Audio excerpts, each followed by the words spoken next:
Bapak hanya satu harapan Bapak, bahwa kalian pada hari ini adalah hari yang berbahagia.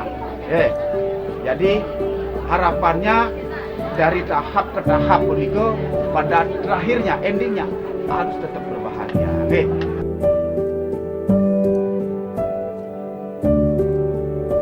Nggih, sekali di tiang nenten jam kueh malih naging atur lewau sampun tiragiang di tiang bisa dok saking pendidik warga niki pulusulam perdana sampun nyadokan tinggian pertemuan anak lepun niki sampun muasto sih lan pada sih niki nggih suka sama suka lan dari pewarangan di tiang cingak niki sampun adung pisan niki.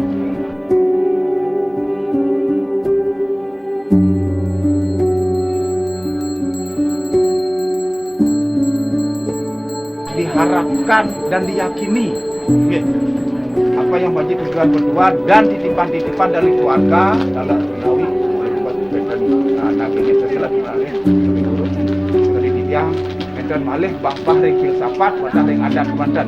Nah, titipan saking provinsi menjadi sampun tidak boleh dilupakan. Katanya ini setiap ada kegiatan dari aku ini harus disampaikan, terutama adalah catur wadi.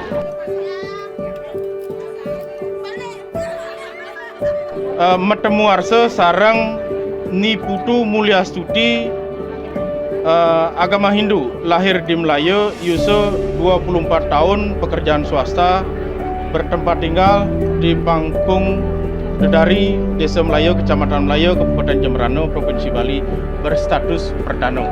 Jadi sahang di tiang.